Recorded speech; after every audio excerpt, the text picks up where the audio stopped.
지도부 선출을 놓고 여야의 경선 열기가 뜨거운데요. 정가 소식 알아보겠습니다. 최창렬 용인대 교수, 청와대 미래기획위원을 지낸 서정욱 변호사 자리했습니다. 네, 안녕하십니까? 안녕하세요. 네, 안녕하세요. 네, 안녕하십니까? 네. 앞서도 잠깐 보셨지만요.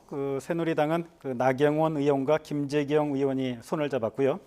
이제 유기준 의원과 또 정진석 의원이 합세하면서 3파전이 되지 않았습니까? 김재경 의원이 나경원 의원에 합류하면서 이제 정진석 의원은 김광림 의원이나 홍일표 의원과 손을 맞잡게 될 가능성이 높아졌다. 이렇게 볼 수 있지 않습니까? 어떻습니까, 변호사님? 예, 지금 새누리당의 원내대표 선거를 보면요. 새누리당이 122석에 제2야당으로 대참패를 했잖아요. 네. 그런데 하는 모습을 보면 꼭 180석에 대성을 거둔 것처럼 이런 모습을 보이고 있는데 지금 이게 새누리당이 비박, 친박으로 나누면서 너탁공방하면서 이게 서로 싸울 땐가? 네. 상당히 의문이 들고요. 질문하신 정진석 의원은 누구하고 손잡겠는가 보면 주로 김광림 의원이 TK 안동에서 3선하고 그다음에 기획 경제 전문가죠. 그리고 홍일표 의원은 인천권의 판사 출신 법조인이 3선입니다. 네. 제가 보기에는 김광림 의원이 원래 나경원 원내대표나 다 러브콜 했기 때문에 그쪽과 손잡지 않을까 이런 생각이 듭니다. 네, 그렇군요. 유기준 의원이 일찌감치 출마 선언을 했어요. 그런데 이제 청와대는 물론이고요. 또 친박계도 상당히 좀 만류하는 듯한 기류가 있었는데도 만류를 무릅쓰고 출마를 했는데요. 어떻게 보십니까? 이번 이제 새누리당의 원내대표 경선에서의 관전 포인트인 것 같아요. 유기준 의원은 누구나 다 아는 친박계였잖아요. 물론 본인은 친박계였다 하더라도 그렇게 친박의 핵심은 아니었다. 이런 이제 얘기를 하고 있는 상황이고 선거에 직접 관여하지 않았다라는 의미거든요. 그래서 이제 유기준 의원의 이 원내대표 경선 출마 선언이 이른바 친박의 분화가 아니겠느냐. 그리고 특히 이제 최경환 의원이 만류를 했었단 말이죠. 그리고 친박의 단일 후보가 아니다라고 얘기를 했습니다. 네. 최경환 의원이. 그러니까 이런 것들도 이제 최경환 의원이 나중에 당권에 도전하려 하는 게 아니냐. 이런 이제 추측들이.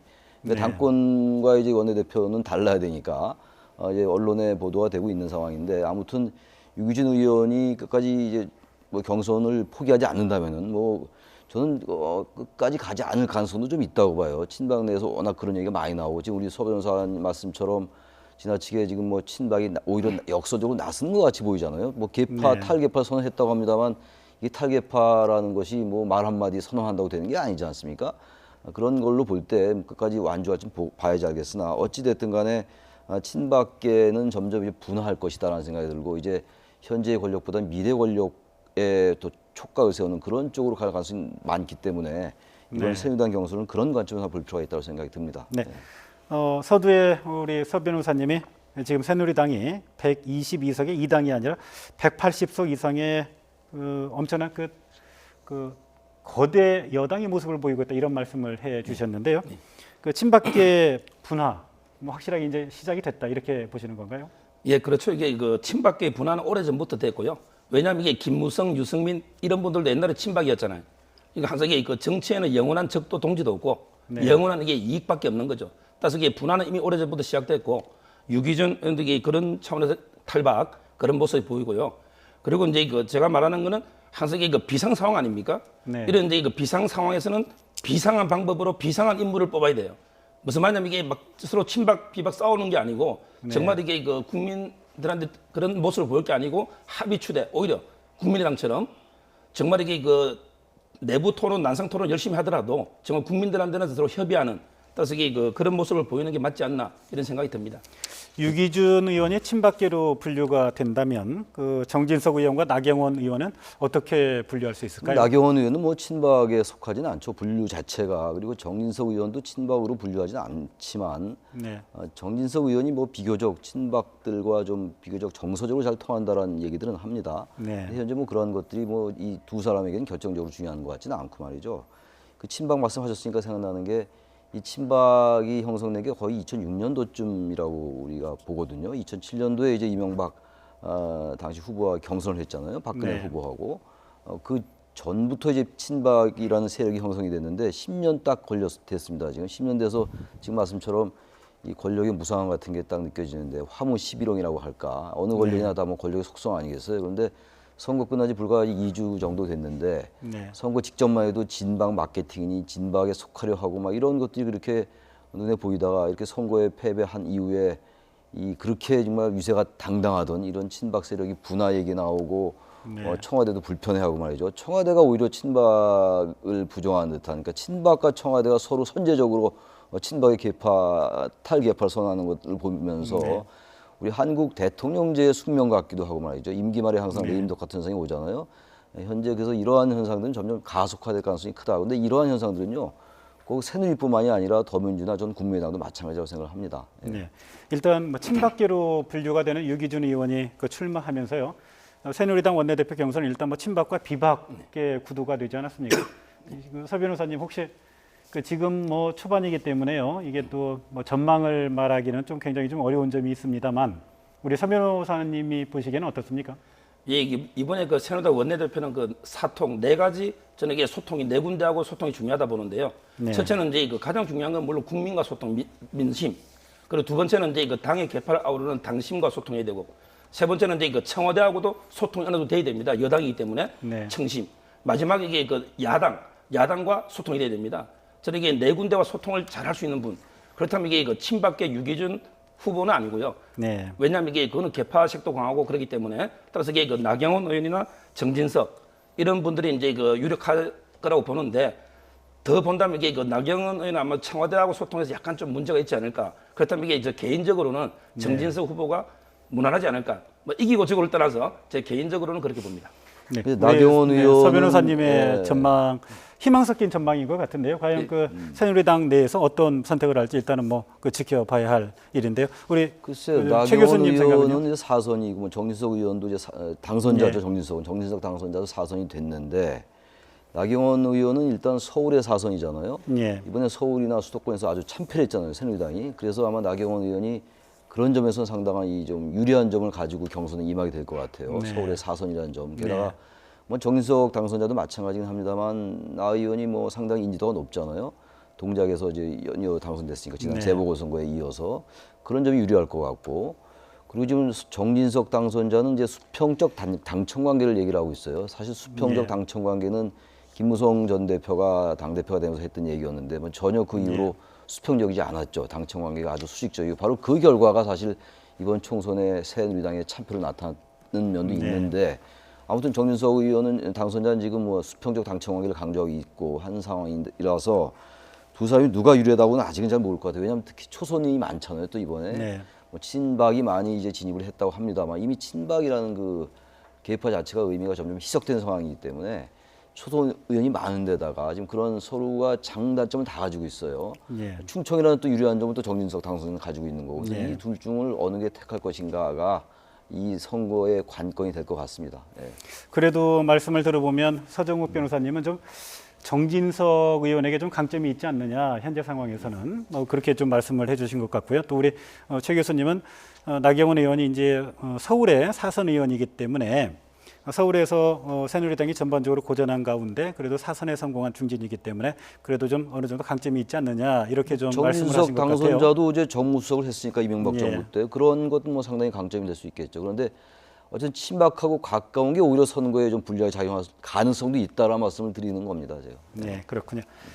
더불어민주당 이야기 한번 해볼까요? 그 더불어민주당도 오늘 그 원내대표 후보 등록을 마감을 했는데 상당히 좀 많다는 느낌이 듭니다. 네. 6명이 그 후보 등록을 했어요. 일단 이 지금 더민주도 이 범친노 주류 세력과 이제 그렇지 않은 세력으로 나눠질 수밖에 없을 것 같습니다. 아까 친박 비박 얘기를 나눴습니다만 현재 이제 노웅래 의원이라든지 민병두 의원 같은 경우는 뭐 친문에 속하는 의원은 아니죠. 근데 우상호 의원이나 우원식 의원 같은 경우는 좀 범친노라고 분류할 수가 있는 상황이고, 지금 법사위원장을 지냈던 이상민 의원의 경우가 이제 또 이제 원내대표 경선에 도전을 한 상황이라서 상당히 지금 뭐 이 복잡해지고 있어요. 지금 이 원내대표 경선 구도 네. 자체가. 근데 아까 새누리당과 마찬가지로 더민주도 지금 뭐 초선이 거의 50%에 가깝거든요. 네. 초선 당선자의 비율이. 근데 이 사람들이 지금 어느 특정 계파에 줄을 선다든지 어떤 자신들의 속내를 아직 잘 드러내고 있지 않기 때문에 정말 더민주는 새누리당보다 더욱더 이 경선의 향배를 가늠하기 어려운 상황인 것 같습니다. 네. 더불어민주당의 원내대표에 모두 6명의 의원들이 그 후보 등록을 했는데요. 그분들의 그 화두라고 할까요? 뭐 그런 그 발언들이 있는데요. 한번 살펴보도록 할까요? 네. 우원식 의원은 그 박지원 원내대표가 정치 구단이라면 자신은 민생 구단이다. 이렇게 포문을 열었고요. 민병두 의원은 박지원 의원이 정치 구단이면 나는 알파고다. 이렇게 대응을 했습니다. 우상호 의원은 국민의당과 대여 전선을 구축하겠다. 이런 화두를 내놨고요. 노웅래 의원은 국민의당과 확실히 소통하겠다. 우상호 의원과 비슷한 국민의당과의 그 연대를 강조하는 화두를 던졌습니다. 그리고 이상민 의원은 새누리당, 국민의당과 협업하겠다. 이런 그 말을 했고요. 강창일 의원 역시 국민의당과 소통을 강화할 것이다. 이렇게 이야기를 했는데요. 던진 화두가 조금 후보들마다 좀 차이가 좀 있네요. 그렇죠? 예. 그렇죠. 이게 그 더민주 원내대표는 자꾸 이게 그 박지원 의원하고 대비해서 대항마를 생각하는데 저는 이제 그 견해를 좀 달리하는 게요. 왜냐하면 이게 박지원 의원은 이게 백전노장의 노회한 정치인이죠. 이분하고 이게 경쟁하려면 뭐 예를 들면 상달부 정세균 의원이나 문희상 이런 분밖에 없는데 이런 분이 원내대표 할 수는 없잖아요. 오히려 이게 원내대표는 당의 색깔이나 정체성과 가장 부합해야 됩니다. 따라서 이게 그 더민주는 개혁적이고 진보적이고 어떤 젊고 참신한 오히려 저는 이게 삼성급에서 뭐 민병두 의원이든 우원식 의원이든 이런 분들이 이제 그 오히려 뭐 꼭 굳이 사선 선수 따질 필요 없이 우리 이게 당의 색깔에 맞게 정말 젊은 패기로 박지원 의원과 맞서야지 자꾸 이게 그 같이 노예하게 뭐 사선 이렇게 할 필요는 없다 봅니다. 네. 최 교수님은 어떻게 보십니까? 그래서 박지원 의원이 워낙 뭐 노련한 정치인으로 돼 있기 때문에 그리고 그야말로 뭐 지금 원내대표를 이번에 3번째 하는 거잖아요. 18대, 19대, 네. 20대 연이요. 네. 그러니까 원내 협상이라는 것이 그야말로 여러 가지의 정무적 판단은 물론이고 인적 네트워크라든지 여러 가지 관계를 다 원활히 할 수 있어야 되는 거 아니겠어요? 네. 그런 상황 속에서는 이제 물론 선수 자체가 중요하지 않는다 하더라도요. 원내 경험이 많은 건 굉장히 중요할 것 같아요. 박지원 의원이 벌써 던진 화두가 뭡니까 지금? 국회의장 자리를 새누리당에 줄 수 있다. 물론 전제 조건은 박근혜 대통령이 뭐 여러 사항들에 대해서 뭐 잘못을 인정하면 이런 취지로 얘기를 했단 말이죠. 이런 게 굉장히 그 노회한 이 화두거든요. 네. 해석하기에 따라서는 이제 국민의당이 새누리당한테 아니 그 민주에게 더민주에게 압박을 가하는 모양새가 되는 것이고 또 새누리당에게도 압박을 가하는 모양새가 되는. 네. 벌써 던진 화두 자체가 이게 녹록치가 않은 것 같아요. 그래서 그런 네, 그 그렇군요. 국민의당의 박지원 원내대표를 상대하려면 상당히 노련해야 된다. 그런 의미에서 볼 때 삼선들은 조금 한계가 있지 않을까라는 생각도 좀 들기도 합니다. 네, 그런데 국민의당은 3당이거든요. 예. 그리고 현재 1당은 더민주고요. 제1당인 그 더민주의 원내대표 후보자들이 그 화두로 던진 게 제3당 원내대표에 맞서서 경쟁력이 내가 있다라고 얘기하는 형국이에요. 국민의당의 박지원 원내대표가 워낙 저기 그 노회하다고 그러는 게 맞을 것 같아요. 노련보다는 노회하고 노련한 정치인이기 때문에 국민의당이 비록 3당이라 하더라도 3당의 존재감을 최대한 부각시키려 할 겁니다. 네. 그야말로 어떠한 정치적 공학으로 대하느냐에 따라서 국민의당이 3당의 존재감이 상당히 위축될 수가 있고 반대로 상당히 극대화시킬 수도 있는 거거든요. 바로 그러한 점 때문에 이 더민주의 이 후보들이 국민의당의 박지원 원내대표를 굉장히 의식하는 것 같아요. 네, 그러면 지금 4.13 총선이 끝나고요. 여야 3당의 원내대표 경선이 치러지고 있는데요. 결국은 그현 정국의 가장 결정력을 갖고 있는 분이 그 박지원 의원인 셈인가요? 저는 이게 그렇게 보진 않고요. 네. 아까처럼 이게 자꾸 박지원 대항마보다는 그 네. 당의 고유한 정체성, 네. 색깔에 맞는 후보를 고르는 게 맞고요. 네. 정치라는 게 그 아무리 뭐 캐스팅 보트라도 결국 세력, 의원 숫자가 중요한 거 아니겠습니까? 네. 그래서 이게 그 1당, 2당 역할이 더 중요하지 않나 이런 생각이 듭니다. 그 말씀하시니까 국민의당의 뭐 제3당으로서의 존재감을 극대화시키려 노력하겠습니다만 네. 국민의당이 정말 경청해야 될 부분이 네. 새누리당과 더민주 사이에서 적당하게 등거리만 유지한다면 상당히 어려질 수도 있다라는 생각이 들어요. 그 3당의 존재감을 부각시킨다 하더라도 결국은 쟁점 법안의 경우는 180석이 돼야 되는 상황인데 네. 국민의당은 뭐 어느 당하고 이른바 정책연합이 나오면 연대를 한다 하더라도 180석은 안 되잖아요. 네. 그렇기 때문에 사실상 국민의당의 제3당의 존재감은 한계가 있을 수가 있다. 단지 네. 이건 이제 국회의장 뽑는 경우 같은 경우는 과반의 경우에는 네. 상당히 뭐 그 역할이 중요할 수는 있겠죠. 네. 박근혜 대통령이 그 박지원 국민의당 새 원내대표와 김성식 정책위 의장에게 축하난을 전달을 했어요. 그런데 이제 원내대표에 당선이 되면 뭐 축하난을 보내는 게 관례인데요.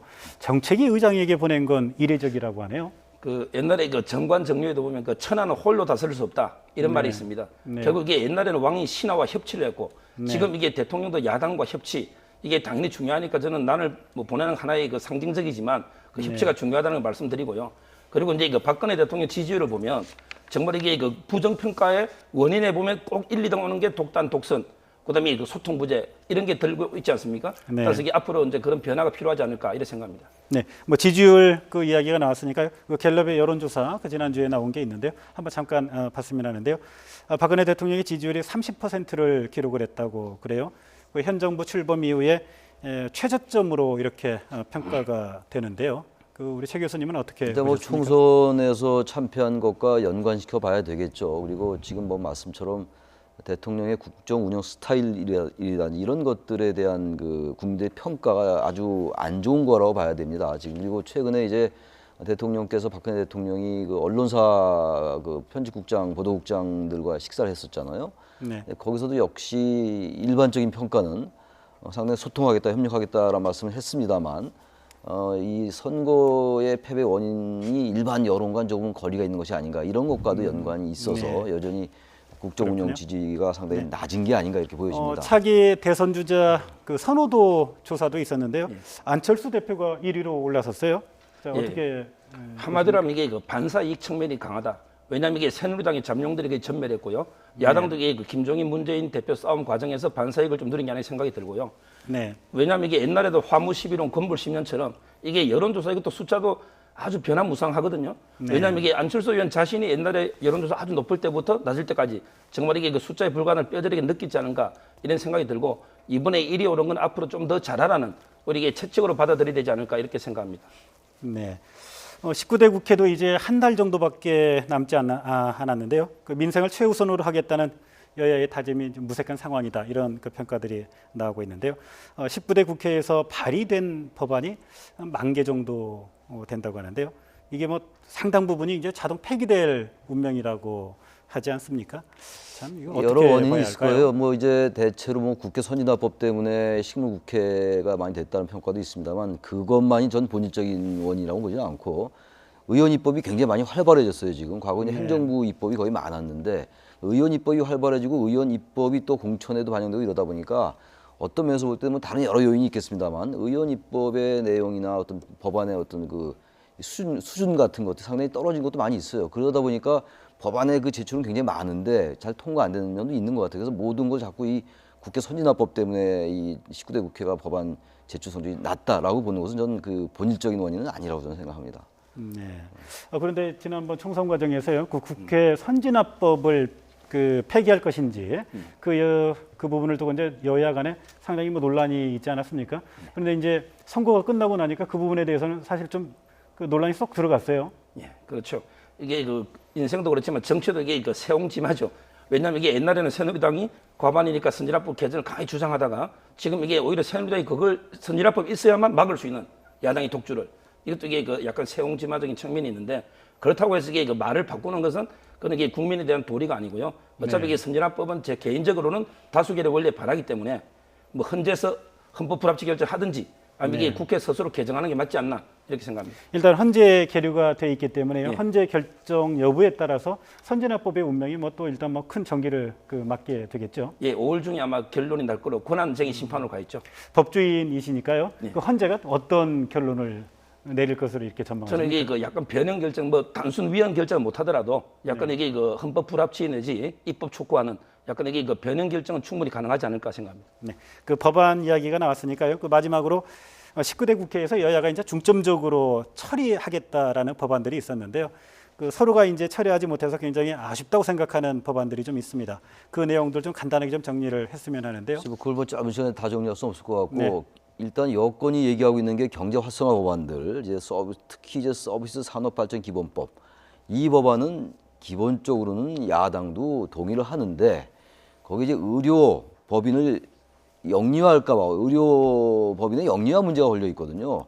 바로 이제 이런 쟁점들에 대해서 여야가 좀 그 핵심을 가지고 타협하고 대화할 수 있어야 되는 거거든요. 반대로 또 이제 야당은 경제민주화법이라고 하는 사회경제기본법 같은 것들이 있어요. 그러니까 이런 법안들에 대해서 서로 여야가 중점을 두는 분야가 다르거든요. 그러한 것들에 대해서 뭔가 이제 19대 국회 마지막에 최소한 쟁점에 대해서 접근하는 모습을 보여야 되겠다. 그래야지 뭐가 되지. 그렇지 않으면 계속 아마 19대 국회에 가서 이 두 개가 통과될 이 경제 활성화 법안과 또 노동개혁 법안 이런 것들도 파견 법안은 야당이 반대하고 있잖아요. 네. 이런 것들을 좀 여당과 야당이 같이 논의를 좀 해야 돼요. 무조건 각자 주장을 하다 보니까 계속 법안이 이제 오래 계류돼 있는 거라서. 근데 어쨌든 전망컨대 이 법안들이 합의해서 통과되기 좀 어렵지 않겠나 이렇게 생각이 듭니다. 예. 우리 서정욱 변호사께서 보시기에는요, 그 19대 국회에서 이 법안만큼은 좀 처리하고 넘어갔으면 좋겠다 하는 혹시 법안들이 있습니까? 예, 그 가장 중요한 게 지금 현재 그 우리 화두가 경제 구조 개혁 아닙니까? 네. 구조정. 결국에 그 노동관계법 이 부분이 이게 가장 중요하다고 보고요. 그런데 이게 여야가 전부 이게 평행선만 달리고 있어요. 네. 뭔가 이게 조금씩이라도 아니라 차선이라도 해야 되는 거 아닙니까? 뭔가 이게 구체적인 성과물이라 하나라도 내는 게 중요하지 않을까 이렇게 생각합니다. 네. 앞으로 19대 국회가 이제 얼마 남지 않았는데요. 그 새로 구성되는 20대 국회에서는 이렇게 또 국민들이 또 간절히 바라는 그 민생 관련 법안들만큼은 그 제대로 좀 처리되기를 그런 국회가 되기를 좀 바라는 마음입니다. 자, 오늘 말씀 감사드립니다. 예. 감사합니다.